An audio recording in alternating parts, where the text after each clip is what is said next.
أعوذ بالله من الشيطان الرجيم. بسم الله الرحمن الرحيم.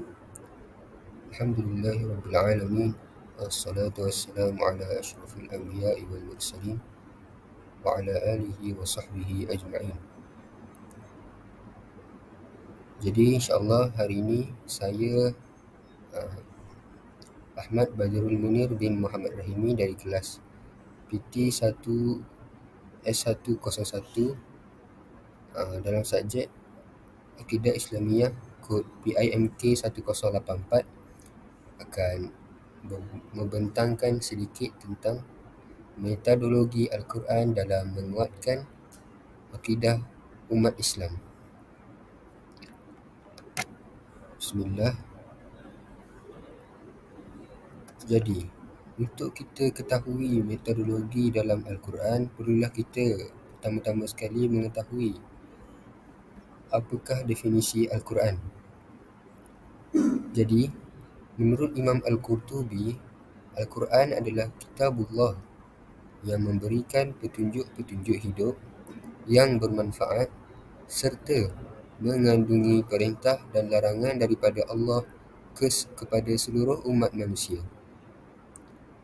Seterusnya, mengikut pandangan Imam Al-Khattabi yang merupakan ulama tafsir pada abad keempat Hijrah, beliau berpendapat bahawa Al-Quran adalah sumber rujukan hukum yang tertinggi buat seluruh umat Islam dan merupakan petunjuk hidup yang paling utama bagi manusia. Jadi, jelas di sini bahawa Al-Quran adalah sumber utama dalam hidup kita untuk menjalani hidup yang aman. Jadi, perlulah kita sebagai hamba kepada Allah melakukan apa sahaja berpandukan kepada Al-Quran daripada Allah Subhanahu Wa Taala. Jadi, jelas di situ pentingnya Al-Quran dalam hidup kita. Okey, kita teruskan kepada metodologi Al-Quran. Al-Quran mengandungi kaedah-kaedah yang mampu mengukuhkan pegangan akidah serta menguatkan iman di dalam hati umat Islam. Kita pergi ke metodologi Al-Quran yang pertama. Metodologi yang pertama ialah Al-Quran menjelaskan tauhid yang benar dan menunjukkan kebenaran. Merujuk surah Ali Imran ayat ke-85 yang bermaksud, dan sesiapa yang mencari agama selain Islam, maka tidak akan diterima daripadanya, dan ia pada hari akhirat adalah daripada orang-orang yang rugi. Ayat ini membuktikan Islam adalah kebenaran yang perlu dipegang oleh seluruh umat manusia. Selain itu, di dalam Al-Quran juga menerangkan konsep ketuhanan yang logik dan sesuai dengan sifat sebagai Tuhan. A'udzu billahi minasyaitonir rajim. Bismillahirrahmanirrahim. Qul huwallahu ahad, Allahus samad, lam yalid wa lam yulad wa lam yakul lahu kufuwan ahad. Maksudnya, dialah Allah, Allah yang Maha Esa. Allah adalah Tuhan yang bergantung kepadanya segala sesuatu. Dia tiada beranak dan tidak pula diperanakkan, dan tidak ada sesuatu pun yang setara dengannya. Jadi, berdasarkan surah Al-Ikhlas ini, ayat ini menerangkan konsep ketuhanan bahawa Allah adalah Tuhan yang Maha Esa dan Maha Berkuasa. Tidak seperti agama-agama lain seperti agama Buddha yang mempercayai kewujudan Tuhan mereka yang sangat banyak sampai berjuta-juta. Hal ini menunjukkan bahawa kelemahan setiap daripada Tuhan itu. Jadi, benarlah akidah di dalam agama Islam bahawa Allah itu adalah Tuhan yang Maha Esa dan yang Maha Berkuasa. Seterusnya, metodologi yang kita dapat perolehi dalam Al-Quran adalah menggunakan akal agar berfikir mengenai kejadian dan keajaiban di dunia ini. A'udzu billahi minasyaitonir rajim. Alam tara annal fulka tajri fil bahri bi ni'matillahi liyuriyakum min ayatihi. Inna fi dzalika laayatin likulli sabbarin syakur. Ayat ini adalah daripada surah Luqman ayat ke-31. Maksud ayat ini, tidakkah engkau memerhatikan bahawasanya kapal-kapal berlayar di laut dengan nikmat kurnia Allah untuk diperlihatkan kepada kamu sebahagian dari tanda-tanda kemurahannya? Sesungguhnya yang demikian itu mengandungi keterangan-keterangan dan bukti untuk berfikir bagi tiap-tiap mukmin yang tetap teguh pendiriannya lagi sentiasa bersyukur.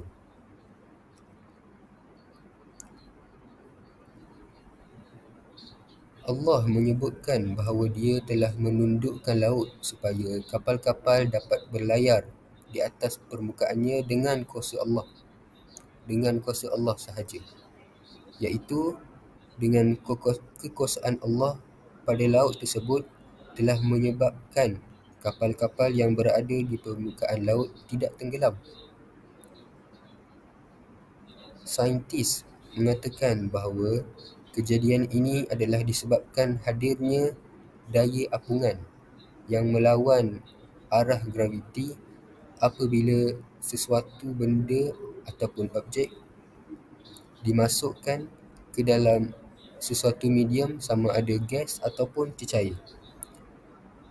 Dengan kajian ini telah membuktikan bahawa sekiranya Allah berkehendak untuk tidak menciptakan daya ini, iaitu daya apungan yang saya sebutkan sebentar tadi, maka kapal-kapal di dunia ini tidak akan mampu berlayar di atas permukaan laut.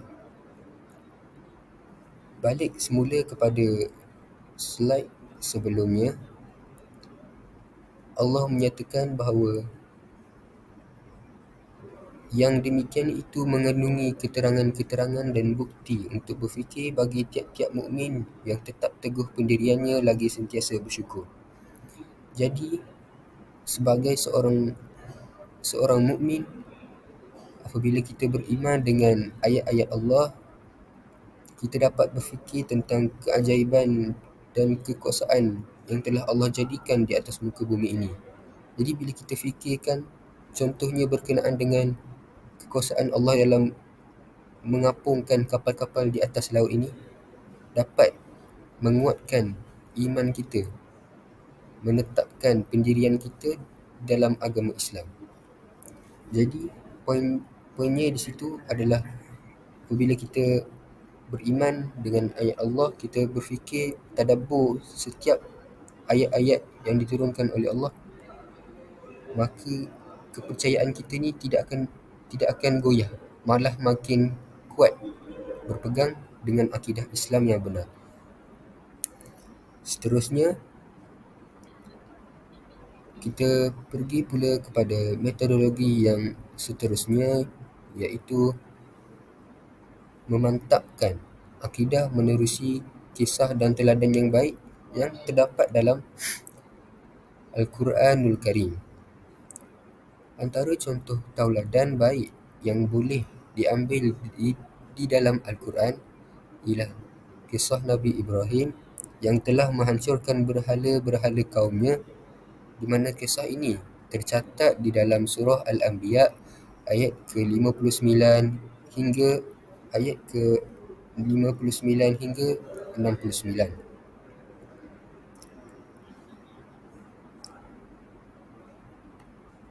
Jadi, marilah sama-sama kita menghayati bacaan ayat Al-Quran ini. A'udzu billahi minasyaitonir rajim. Qalu man fa'ala hadza bi alihatina innahu laminadh dhalimin. Qalu sami'na fatan yadhkuruhum yuqalu lahu Ibrahim. قالوا فأتوا به على أعين الناس لعلهم يشهدون قالوا أأنت فعلت هذا بآلهتنا يا إبراهيم قال بل فعله كبيرهم هذا فاسألوهم إن كانوا ينطقون فرجعوا إلى أنفسهم فقالوا إنكم أنتم الظالمون ثم نكسوا على رؤوسهم لقد علمت ما هؤلاء ينطقون قال أفتعبدون من دون الله ما لا ينفعكم شيئا ولا يضركم أف لكم ولما تعبدون من دون الله أفلا تعقلون قالوا حرقوه وانصروا آلهتكم إن كنتم فاعلين قلنا يا نار كوني بردا وسلاما على إبراهيم وأرادوا به كيدا فجعلناهم الأخسرين. Sadaqallahul Azim. Maksud ayat-ayat sebentar tadi ialah setelah melihat kejadian itu, mereka bertanya, siapakah yang melakukan perbuatan yang demikian terhadap Tuhan-Tuhan kami? Di mana kaum-kaum Nabi Ibrahim ini baru menyedari bahawa berhala-berhala mereka telah dihancurkan. Sesungguhnya adalah dari orang-orang yang zalim. Setengah dari mereka berkata, kami ada mendengar seorang anak muda bernama Ibrahim mencacinya kami ada mendengar seorang anak muda bernama Ibrahim mencacinya. Ketua-ketua mereka berkata, jika demikian, bawalah dia di hadapan orang ramai supaya mereka menyaksikan tindakan mengenainya, iaitu tindakan menghancurkan berhala tersebut. Setelah ia dibawa ke situ, mereka bertanya, engkaukah yang melakukan demikian kepada Tuhan-Tuhan kami, wahai Ibrahim? Ia pun menjawab, tidak, bahkan yang melakukannya ialah berhala yang besar di antara mereka ini. Maka bertanyalah kamu kepada mereka kalau mereka dapat berkata-kata.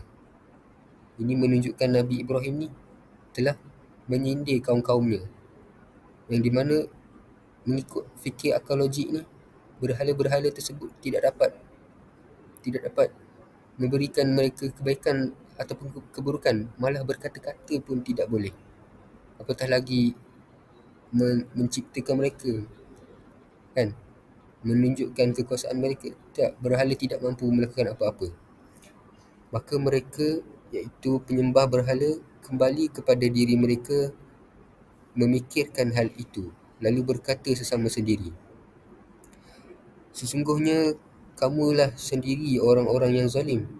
Kemudian mereka terbalik fikirannya kepada kesesatan, lalu berkata, sesungguhnya engkau, wahai Ibrahim, telah sedia mengetahui bahawa berhala-berhala itu tidak dapat berkata-kata.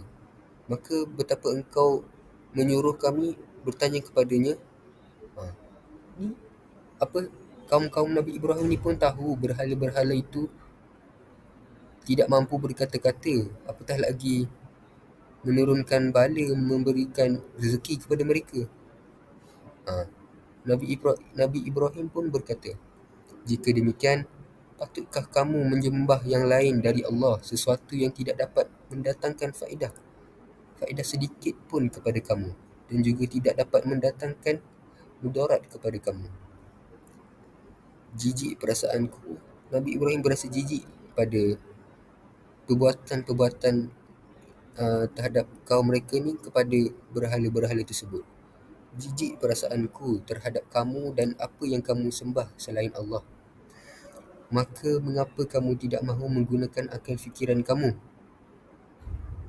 Setelah tidak dapat berhujah lagi, ketua-ketua mereka berkata, bakarlah dia dan belalah Tuhan-Tuhan kamu. Jika betul kamu mahu bertindak me, jika kamu mahu bertindak membelanya. Kami berfirman ini Allah.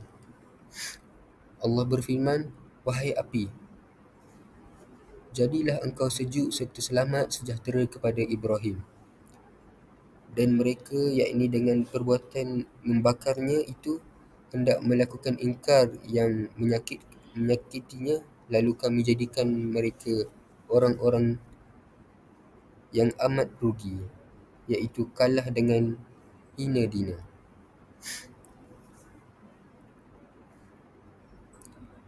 Jadi, kisah ini jelas menunjukkan keberanian Nabi Ibrahim dalam membuktikan keesaan dan ketauhidan Allah yang Maha Berkuasa dengan cara yang bijaksana.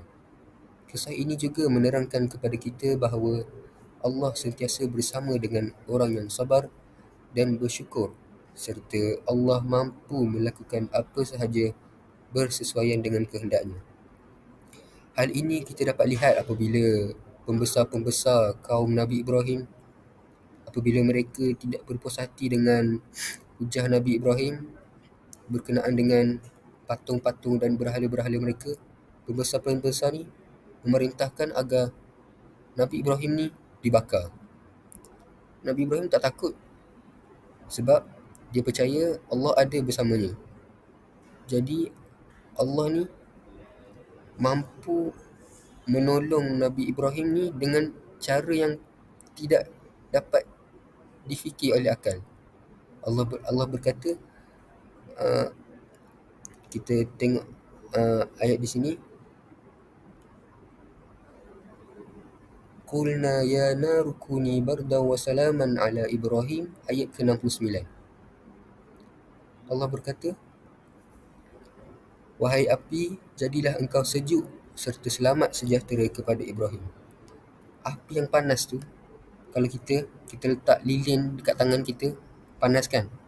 Ini kaum-kaum Nabi Ibrahim ni bakar Nabi Ibrahim dengan api yang sangat besar. Allah mampu menyejukkan api itu dengan kuasa dan kehendak Allah. Jadi dengan kisah-kisah seperti ini, kisah tersebut mampu memantapkan dan menguatkan akidah kita. Menguatkan akidah kita dengan mempercayai bahawa Tuhan kita ni, Tuhan Allah Subhanahu Wa Taala yang telah menciptakan kita, berkuasa melakukan apa sahaja bersesuaian dengan kehendaknya. Seterusnya, kita pergi kepada metodologi. Seterusnya, memerdekakan akal fikiran manusia daripada paksaan dan juga taklid. Allah berfirman, A'udzu billahi minasyaitonir rajim. Fa'lam annahu la ilaha illallah wastaghfir li dhanbika walil mu'minina wal mu'minat والمؤمنات والله يعلم متقلبكم ومثواكم. Surah Muhammad ayat ke-19. Maksudnya, maka ketahuilah bahawa sesungguhnya tidak ada Tuhan yang hak, yakni yang benar, melainkan Allah, dan mohonlah ampunan bagi dosamu dan bagi dosa orang-orang mukmin, laki-laki dan perempuan. Dan Allah mengetahui tempat kamu berusaha dan tempat tinggalmu. Ayat yang seterusnya, Allah berfirman, A'udzu billahi minasyaitonir rajim. وَلَئِن سَأَلْتَهُمْ مَنْ خَلَقَ السَّمَاوَاتِ وَالْأَرْضَ وَسَخَّرَ الشَّمْسَ وَالْقَمَرَ لَيَقُولُنَّ اللَّهُ فَأَنَّى يُؤْفَكُونَ. Surah Al-Ankabut ayat ke-61. Maksudnya, dan kalau kamu bertanya kepada mereka siapakah yang menciptakan langit dan bumi dan yang menundukkan matahari dan bulan, mereka akan mengatakan Allah. Jadi berdasarkan ayat-ayat sebentar tadi, Allah telah menunjukkan kekuasaan dan keagungannya dan hanya Dialah yang berhak diiktiraf sebagai Tuhan. Dengan itu, Allah mewajibkan ke atas semua manusia agar menyembahnya dan beribadah hanya kepada Allah. Oleh itu, diwajibkan ke atas setiap daripada umat Islam untuk mengenali Allah melalui, maaf ya, ini typo sedikit, untuk mengenali Allah melalui ilmu tauhid. Dengan kehadiran ilmu, maka diri kita akan terlepas daripada taklid yang mampu merosakkan akidah di dalam diri kita. Hal ini kerana taklid buta mampu membuatkan seseorang itu murtad kerana pegangan akidah di dalam dirinya sangat goyah dan mampu menyebabkan kesesatan yang berpunca oleh dirinya sendiri. Jadi taklid ini sangat berbahaya jika terdapat dalam diri seorang Muslim. Untuk mengelakkan daripada berlakunya taklid ini, perlulah setiap daripada umat Islam mempelajari ilmu tauhid, mengenal Allah melalui ilmu tauhid supaya pegangan akidah mereka tetap teguh, kuat di dalam diri mereka. Jadi, untuk kesimpulan daripada pembentangan saya sebentar tadi, sebagai seorang umat Islam, panduan yang paling utama untuk kita berpegang teguh adalah tidak lain tidak bukan adalah Al-Quran. Seperti sabda Rasulullah SAW, "Taraktu fikum amrayn lan tadillu ma tamassaktum bihima, kitabullahi wa sunnata nabiyyih." Maksudnya, aku tinggalkan kepada kamu dua perkara dan kamu tidak akan sesat selagi mana kamu berpegang dengannya, iaitu kitab Allah, iaitu Al-Quran, dan sunnah nabinya, iaitu sunnah Nabi SAW. Riwayat Malik. Jadi, saya kira itu sahaja daripada saya. Yang baik daripada Allah dan yang buruk daripada saya, hakikatnya kedua-duanya datang daripada Allah. Sekian saja. Syukran jazilan ala istima'ikum. Assalamualaikum warahmatullahi ta'ala wabarakatuh.